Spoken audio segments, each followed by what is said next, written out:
मग आज आपण एक हेल्दी आणि कुरकुरीत असा नाश्त्याचा प्रकार पाहणार आहोत। कमी वेळात आणि कमी साहित्यांमध्ये तयार होणारा हा नाश्ता आहे। हेल्दी पण आहे, लहानांपासून मोठ्यांपर्यंत सगळ्यांना आवडतो। चला तर मग रेसिपीला सुरुवात करूया। आवडल्यास नक्की लाईक आणि शेअर करा। मी डोसा बनवण्यासाठी 1 वाटी डाळ आणि 1 वाटी तांदूळ घेतलेली आहे। समप्रमाणात आहे, मुगाची डाळ आहे आणि तांदूळ फक्त जुने घ्या, म्हणजे रेशनचे घेतले तरी चालेल। एकदम छान असा डोसा तयार होतो। अगदी नवीन तांदूळ नका घेऊ। मी रात्रभर भिजत ठेवलेले होते, आता आपण सकाळी ते उघडून बघूया। बघा छान भिजलेले आहेत दोन्ही डाळ आणि तांदूळ। मी एकत्रच भिजवलेले होते, वेगवेगळे काही नाही भिजवले, त्याच्यामध्ये काहीच टाकलेलं नव्हतं। आता हे आपण स्वच्छ धुवून घेऊया आणि त्यानंतर मिक्सरमधून वाटून घ्यायचं आहे। मिक्सरमधून वाटताना ना त्यामध्ये आपल्याला हिरवी मिरची, लसूण आणि थोडंसं आलं टाकायचं आहे।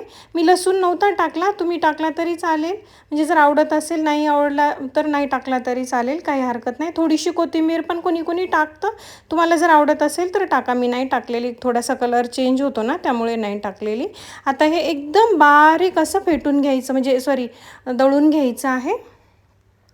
बारीक पेस्ट करायची आहे आपल्याला। तुम्ही बघू शकता, मी दाखवते तुम्हाला, अशा पद्धतीने आपल्याला एकदम बारीक पेस्ट तयार करायची आहे। कन्सिस्टन्सी बघू शकता तुम्ही, याच्यापेक्षा पातळ पण नाही करायचं आपल्याला आणि जास्त घट्ट पण नाही करायचं।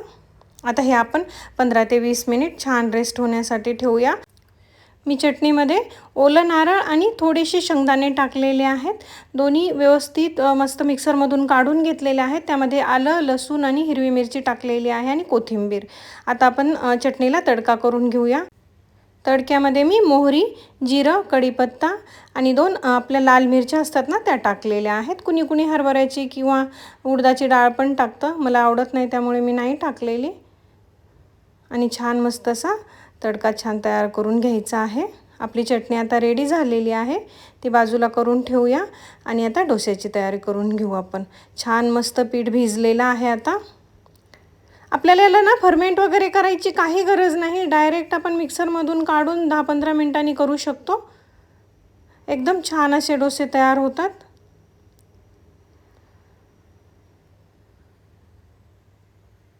तावा व्यवस्थित गरम होऊ द्यायचा। तावा गरम झाला नाही तरी डोसे चिपकतात ताव्याला, त्यामुळे तावा छान असा गरम होऊ द्यायचा आहे आपल्याला। आणि त्यानंतर पाणी व्यवस्थित त्याच्यावर तव्यावर पाणी मारून ते क्लीन करून घ्यायचं आणि त्यानंतर डोसे टाकायचे आहे। तुम्ही बघा, बिलकुल चिपकले नाही आहेत माझे डोसे, छान तयार होतात, हेल्दी आहेत आणि लहान मुलांना पण आवडतात। मुलं डाळीच्या भाज्या वगैरे खायला कंटाळा करतात ना, त्यामुळे हे ऑप्शन ना एकदम बेस्ट आहे। कारण आणि उन्हाळ्याचं भाजीपोळी खाऊनही कंटाळा येतो, त्याच्यामुळे लहान मोठ्यांना कुणालाही चालतं, छान तयार होतात। तुम्हाला मी दाखवते बघा, इतका मस्त तयार होतो ना आणि चवीला सुद्धा छान लागतो, वेगळा लागतो, टेस्ट छान लागते याची। कारण मुगाची डाळ असते, त्यामध्ये आपण आलं, लसूण, हिरवी मिरची वगैरे टाकतो ना, त्यामुळे आणखीन छान चव येते याला। बघा तुम्ही किती मस्त तयार झालेला आहे। मी थोडंसं त्यावर बटर लावलेलं होतं, खूप जास्त पण नाही लावलेलं मी, अगदी थोडंसं लावलं होतं। आता आपण दुसरा जो डोसा आहे ना तो पण तयार करून घेऊया। सेम प्रोसेस करायची आहे आपल्याला। छोटे मोठे तुम्हाला ज्या साईजचे आवडतात ना त्या साईजचे तुम्ही बनवू शकता। मी जास्त मोठे नाही बनवलेले, मीडियम साईजचेच बनवलेले आहेत। बघा हा पण किती मस्त निघालेला आहे बघा। फक्त तावा गरम होऊ द्यायचा व्यवस्थित छान आणि त्यानंतर थोडंसं पाणी शिंपडायचं आणि त्यानंतर मग पुसून घेऊन मग डोसे टाकायचे, छान असे मस्त निघतात। आता आपण व्यवस्थित सर्व करून घेऊया। यामध्ये ना तुम्हाला जर तांदूळ टाकायचे नसतील ना तरी चालेल, फक्त डाळ टाकून सुद्धा खूप छान लागतात आणि सेम असेच तयार होतात। जास्त म्हणजे फर्मेंट वगैरे करायची सुद्धा गरज लागत नाही, खूप छान तयार होतात। आणि हो, रेसिपी आवडली का ते मला कमेंटमध्ये नक्की सांगा। आणि हो, आवडला असेल तर एकदा नक्की करून पहा। समर स्पेशल मस्त अशी रेसिपी आहे, खायला छान लागते। नाश्त्यासाठी, डिनरसाठी ही रेसिपी अगदी भारी आहे आणि हेल्दी सुद्धा आहे। आजची डोसेची रेसिपी कशी झालेली आहे ते मला नक्की सांगा। आवडली असेल तर नक्की ट्राय करून पहा.